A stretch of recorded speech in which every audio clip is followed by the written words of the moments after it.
A paz do Senhor, meus irmãos. Amém. Sou o pastor Marcos Oliveira e venho hoje aqui para poder falarmos sobre as 10 chaves espirituais que o jejum libera para a nossa vida, né? Eu creio que vai edificar, quero ser rápido, objetivo, mas o que você vai aprender aqui vai abrir sua mente, vai deixar você mais agradável ao Rei, ao Rei Senhor, ao Senhor Jesus Cristo, ao mundo espiritual. Deus vai poder se revelar de uma forma melhor para você, vai abrir a sua visão e você vai entender que o jejum, ele pode trazer chaves, pode abrir portas, né? Chaves espirituais, pode abrir portas que você ainda desconhece. Umas você possa até, acredito que já saiba, mas outras você vai conhecer. Amém? Então, o que seria o jejum? O jejum é você se abster-se. O jejum, né, normal que a gente conhece é você se abster, que é como se fosse uma dieta. Agora, o jejum espiritual, qual é a diferença? O jejum espiritual, ele sempre vai ter um propósito, tá? Ele vai sempre ter um propósito. E eu anotei aqui sobre as 10 chaves espirituais que você pode usar o jejum, tá? Aliado, óbvio, com a oração, né? A consagração, e você terá uma vida muito abençoada, cheia da presença do Espírito de Deus, e aprenderá também a guerrear de uma forma diferente, né, e a solicitar também socorros de Deus de uma forma diferente. Então, irmãos, o propósito do jejum em si é mortificar a sua carne, aproximar você de Deus, fazer com que você seja mais sensível ao mundo espiritual, ou melhor dizendo, seja mais sensível ao direcionamento do Espírito de Deus na sua vida, tá? Então o jejum, ele é isso, né? Como já disse, o jejum ele é se abster total ou parcialmente de alimentos, né? Água ou também de algum hábito ruim, né? Então isso é jejum. O jejum espiritual, ele sempre envolve um propósito. Então, irmãos, eu quero dizer o seguinte, que Jesus esperava que nós jejuássemos, tá? Aqui em Mateus capítulo 6, versículo 16, vai dizer, e quando jejuardes, não vos mostreis contristados como os hipócritas, porque desfiguram os seus rostos, para que aos homens pareça que jejuam. Em verdade vos digo que já receberam o seu galardão. Algumas pessoas alegam que a gente não precisa jejuar mais, só que nesta palavra, em Mateus capítulo 6, versículo 16, Jesus mostra que ele esperasse que seus discípulos jejuassem, tá? Algumas pessoas também alegam que não precisam jejuar mais e que o verdadeiro jejum está ali em Isaías capítulo 58, né? Que ele fala sobre um tipo de jejum que é de boas obras, um caráter verdadeiro, né? E um jejum em que as pessoas precisariam ser mais justas e fiéis e não esquecesse das órfãs, dos órfãos, das viúvas, né? E também dos estrangeiros, né? Não esquecesse de serem justos e bondosos e misericordiosos, tá? Só que esse jejum de Isaías 58, Jesus não está anulando, Deus, melhor dizendo, o profeta Isaías, não está anulando o jejum espiritual. O que ele está querendo dizer é o seguinte, é que não adianta você jejuar e não ser justo. Não adianta você jejuar e não perdoar o seu irmão. Não adianta você jejuar e roubar, mentir. Não adianta você jejuar, né, e você praticar a maldade, a vingança, né? Não adianta, eu jejuo hoje, aí amanhã eu faço uma injustiça. Então esse meu jejum, ele é anulado, ele não é aceito. Esse é o contexto de Isaías 58, tá? Esse é o contexto de Isaías 58. Então, eu quero que você entenda isso. Então, vamos lá. A primeira chave espiritual, a primeira chave espiritual que a primeira chave espiritual que você pode usar é: o jejum serve para dar livramento e acesso a algo fora do tempo, né, e natural das coisas. Então, pastor, eu quero algo fora do tempo, eu quero algo que não está, que eu quero essa semana, não dá para esperar para o próximo dia. Então eu tenho aqui para você, para te dizer para você, sobre a rainha Esther, né? Ela é um exemplo disso.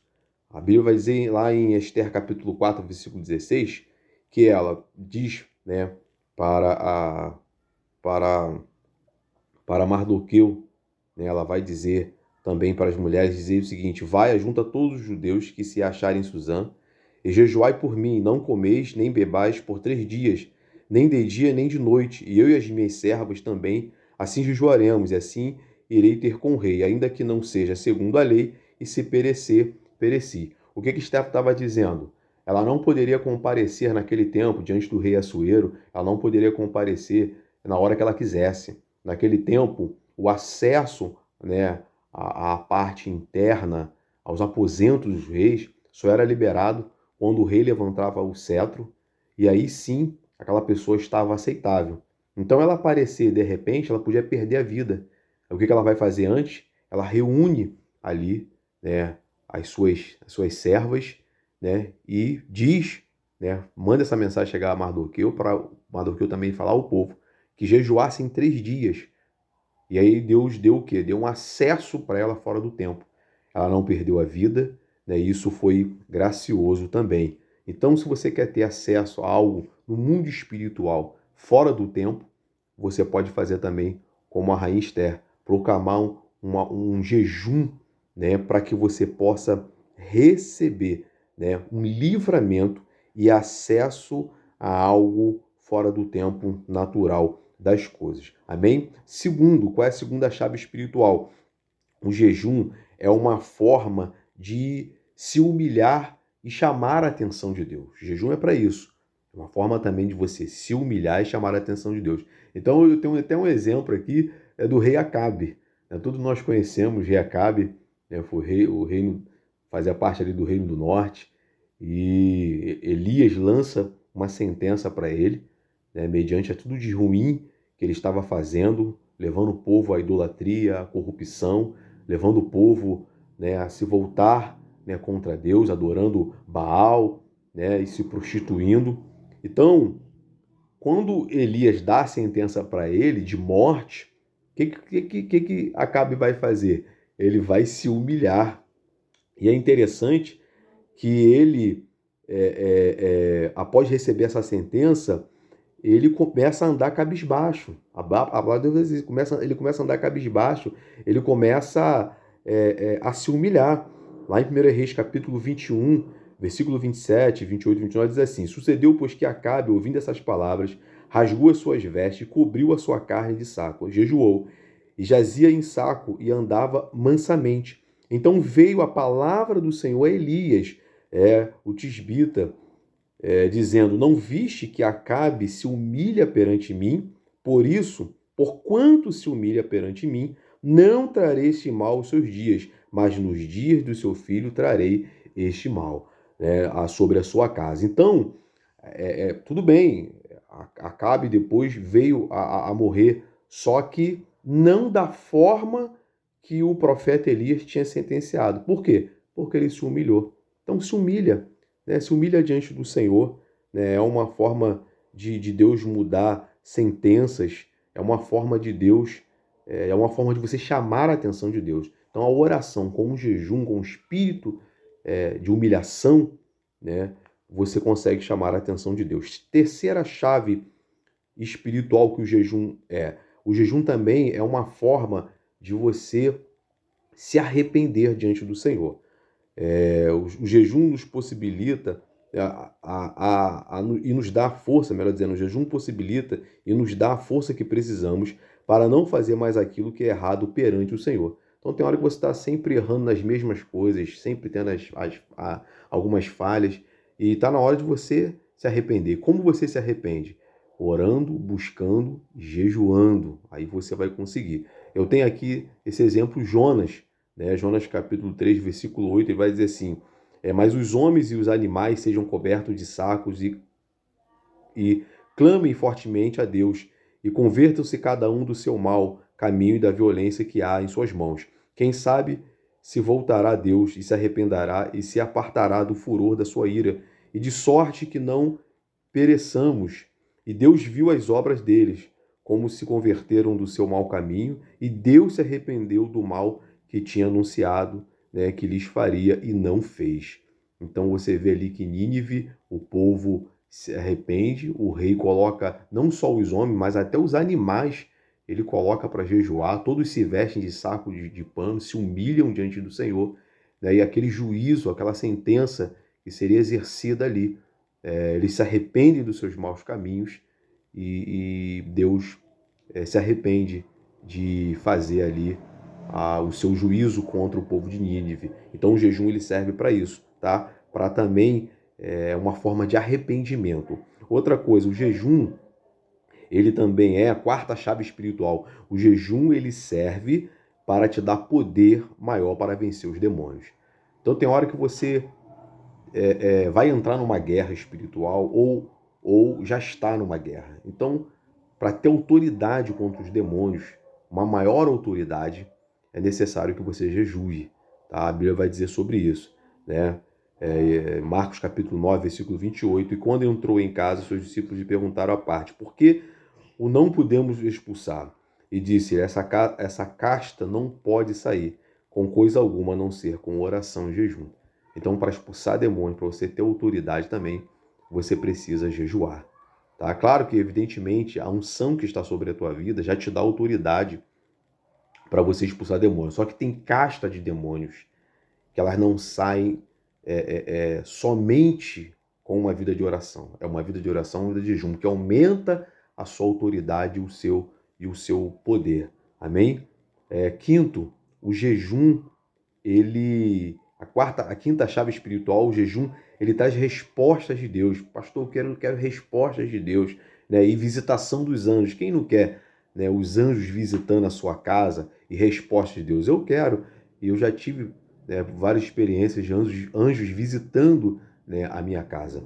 Em Atos capítulo 10, versículo 30 e 31, disse assim: e disse Cornélio: há 4 dias estava eu em jejum até esta hora, orando em minha casa, a hora nona. E eis que diante de mim se apresentou um homem com vestes resplandecentes e disse: Cornélio, a tua oração foi ouvida, e as tuas esmolas estão em memória diante de Deus. Então, ou seja, o jejum aqui, ele traz resposta de Deus e visitação dos anjos. Você vai ver que logo à frente o anjo vai falar para Cornélio, né, e chamar Pedro, né? E até a sexta chave espiritual é essa. O jejum serve para dar uma direção, né? Aqui mesmo, no capítulo 10, versículo 32, né, o anjo vai falar para Cornélio: envia, pois, a Jope e manda chamar Simão, o que tem por sobrenome Pedro. Este está hospedado em casa de Simão, o curtidor, junto ao mar, e ele vindo te falará. Então o anjo aqui está dando uma direção para Cornélio. Por quê? Porque ele já vinha há 4 dias em oração, né, em esmolas, entregando esmola aos pobres, e oração e jejum há 4 dias. Ok? Vamos lá, 7 chave espiritual, a sétima chave espiritual. O jejum serve para lhe dar um socorro urgente. Né? Ali o profeta Joel, em capítulo 1, versículo 14, vai dizer assim: ó, santificai um jejum, convocai uma assembleia solene, congregai os anciões e todos os moradores da terra na casa do Senhor vosso Deus e clamai ao Senhor. Então, você quer um socorro urgente, você vai precisar também jejuar. Deus tinha mandado uma praga, tá? Para várias pragas para o povo de Israel, e tanto os sacerdotes como o povo de Deus estavam precisando de alinhamento, de arrependimento. Tá? Então aqui é um arrependimento e ao mesmo tempo um socorro urgente. Né? Porque se tinha algo que eles sabiam que Deus estava aprovando a vida deles, era com a colheita, né, do trigo, era com né, as uvas também, né, se o trigo, né, se a oliveira tivessem com pragas, né, ou os inimigos tivessem arrebatadas, todas elas, eles saberiam que eles estavam vivendo uma desaprovação diante de Deus. Tá? Então, o jejum, a sétima arma é essa daí, ela serve para dar um socorro urgente. 8, o jejum também serve para se aproximar de Deus de uma forma melhor. Pastor, eu quero me aproximar de Deus de uma forma melhor. Então você vai ter que jejuar também. Aqui em Lucas capítulo 2, 37, vai dizer o seguinte: era a viúva de quase 84 anos e não afastava-se do templo, servindo a Deus em jejum e orações de noite e de dia. Quem é essa viúva? Era a profetisa Ana, tá? A profetisa Ana, ela queria servir a Deus de uma forma melhor. E qual era essa forma melhor? Era em orações e jejum, de dia e de noite. Então você quer se aproximar de Deus de uma forma melhor? Ore e jejue. Ore e jejue, porque o jejum também é uma forma de adoração, uma forma de louvor, tá? Então, nona arma espiritual, o jejum revela a nossa dependência a Deus. Em 2 Samuel capítulo 12, versículo 16, vai dizer assim: Davi, quando seu filho veio adoecer, e buscou Davi a Deus pela criança, e jejuou Davi, entrou e passou a noite prostrado sobre a terra. Então ali, ou seja, Davi sendo o rei, o seu filho veio a falecer, né, pelo pecado, e a gente conhece a história, ele veio a falecer, mas Davi foi se humilhar. O jejum mostra que é uma dependência de Deus, tá? E aí sim, a décima arma espiritual, ou a décima chave espiritual, é que o jejum serve para mortificar a nossa carne. Em Colossenses capítulo 3, versículo 5, vai dizer: portanto, mortificai toda a vossa natureza terrena, né, o pecado sexual, a impureza, a paixão depravada e o desejo maligno. Então, se você quer mortificar a sua carne, os seus desejos, quer vencer, ou seja, também vencer um vício, uma dependência, jejue, porque Deus, ele é poderoso a poder te abençoar. Eu sei que o vídeo ficou um pouco extenso, né, mas eu corri aqui o máximo que eu pude para fazer. Isso aqui é uma aula de no mínimo 1 hora, né, para a gente poder falar. Eu tentei resumir aí em poucos 17 minutos e algumas coisinhas. Tá bom? Eu espero que esse vídeo possa ter edificado, espero que esse vídeo possa ter também te abençoado. Amém? Que Deus abençoe, pratique essas chaves espirituais, reveja também o vídeo, tá? Que Deus ele vai estar te abençoando e você vai estar se aproximando de Deus, vencendo o seu inimigo e também colhendo bênçãos e melhor se arrependendo diante do Senhor. Que Deus te abençoe e prospere a tua vida.